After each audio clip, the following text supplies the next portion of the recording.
It's easy. Speak easy, baby. Speaking of quarterbacks, I'm somewhat in the camp.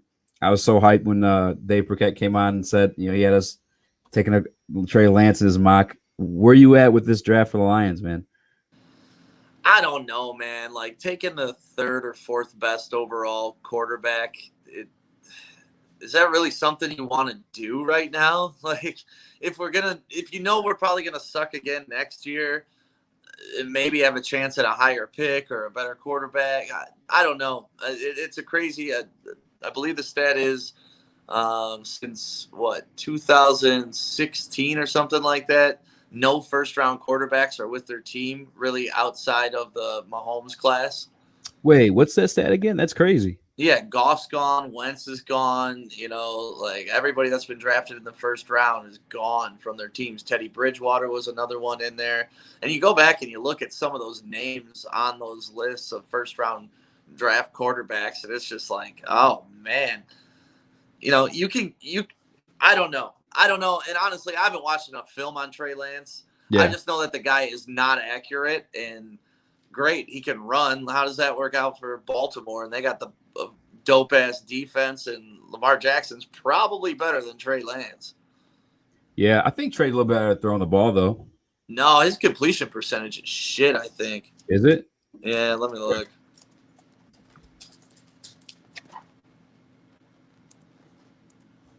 I'm looking up too.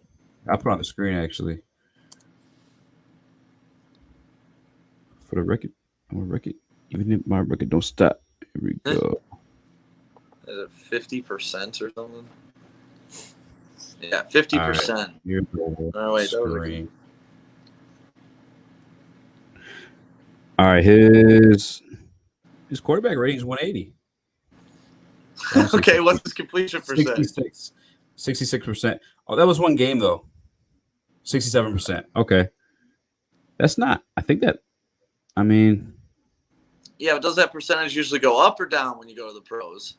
Yeah. Well, here's the thing though. Here's the plus side though that I like is that we sit him. He's gonna sit. And the other thing too is like these quarterbacks go, but how often like back to back like in the top 10? Like some of them get picked up along the way, like Deshaun Watson. I think even Patrick Mahomes. Yeah, I know. But the fact that like, they're Trubisky was the number 2 overall pick. Trubisky. Yeah, that's the Bears though. They're terrible at quarterbacks, man. I don't think they've ever gotten it right in my lifetime. Even before me, with a skilled quarterback, there's kind of a guy there and a great defense. Yeah, Matt Stafford's completion percentage at Georgia was 57. Oh, see. Georgia is in the SEC. Where does North Dakota State? Who do they play? I couldn't even tell you who they play. One team they played this year. Yeah, they probably. Yeah. Don't say they play Wayne State. Drake might come after us. No, but he's highly ranked. Everyone's talking about taking him in the top 10. I think that's like that means he's gonna be good, man. We have 2 draft picks these next 2 years, 4 overall. Like. We can still build a fucking team. We sit them. And if worst case scenario, we're paying our backup just as much right now. You know what I'm saying? Like, okay, but what happens worst case scenario? Goff just lights it up, and now you got to fucking waste this kid. Like he's gonna turn into what the Packers did this year with Jordan Love. Like that kid's not gonna see the field for 3 or 4 years, and then by then he's at the end of his rookie contract. You just wasted 3 years of the cheapest quarterback you're ever gonna get. He's gonna become a trade asset though. The thing for me though too, how's he a trade asset? He'll play. He'll see the field. Even like if we are good, I think week 17, 16s. We look at what happened with Matt Flynn. He had one huge game against us and got one of the biggest contracts ever. You know. Right, but what I mean, honestly, like Jordan Love, like what are they gonna do with him? Like, they're playing on Rodgers' retirement. Look at Green Bay's history. That's how they do it though. They did it with Favre. They did it with Rodgers, and obviously, hopefully, Jordan Love for them. See, that's why I'm in the camp of like, give Goff this year. You don't have to draft a quarterback. There really is no pressure. You have your starter at least for the next 2 years because you're not getting rid of Goff this year. Because if you do, it kills your cap, right? Yeah. So you're playing the guy no matter what. And then see what you got with him. before you invest capital in another pick. Because Goff is only 26 years old, man. He was the number 1 pick 4 years ago. Was in a Super Bowl a couple years ago. Yeah. You don't want to just discard that. Why don't you give the dude a year? Spend this year on a defensive player. I'd like Micah Parsons. Here's the thing with that though. For me, similar to how you remember how you brought up the running backs, the Super Bowl winning running backs the other day, like on their salaries. So I went back before Stafford was traded. I was like, this is why we need to get rid of Stafford. I looked up the salary of every Super Bowl winning quarterback since he was drafted, and the average was $8 million. And I look at the names: Russ, Rodgers, a lot of these guys, Flacco. They all hit the Super Bowl when they're on the rookie deal, right? Which means the money was spent elsewhere, like throughout the entire team.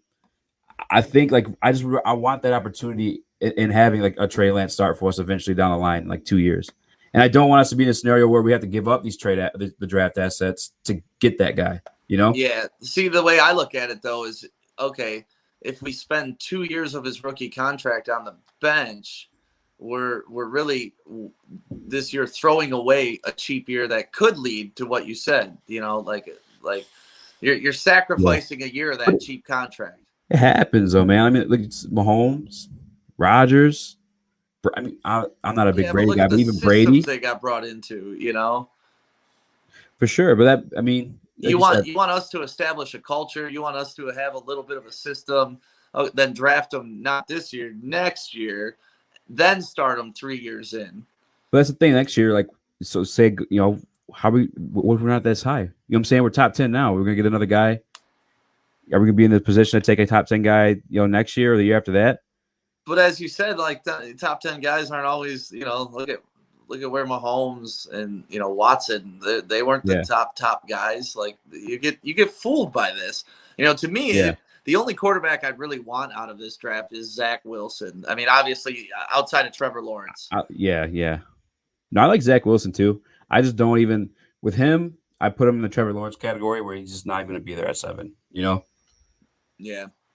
I don't think so either. Yeah, but you brought up an interesting point, and I'm glad you got to ask Dave Burkett to Zach Wilson's family relationship with John Dorsey, I think it was. Yep. Yeah, Dorsey's been helping them prep for the draft and get them NFL ready and understand the interview process and what to put on film, what not to put on film. So I just think that's an interesting connection, at least, and we got the extra assets. Do you maybe talk to the Jets or maybe trade up and no. I mean, why not? Man. You want a quarterback, right? Why not get the guy we agree is better? I think Lance could be. I just think he needs to develop. He's I think he's the youngest guy there. If there's enough hype of him to be in the top 10, like maybe there's something there. I mean, I think he's a better prospect than Trey Lance for sure, but I could be wrong. Yeah. I like I said, when I look back at the salaries of the Super Bowl winning quarterbacks, I'm like, okay, like these guys' rookie deals, the team was filled out with those draft picks. That's the opportunity to fill out your team. Give us a defense and a run game and whatnot. But and if I'm keeping you too long, man, like let me know. Oh no, you're good. I was just looking to see if I still had half a blunt left.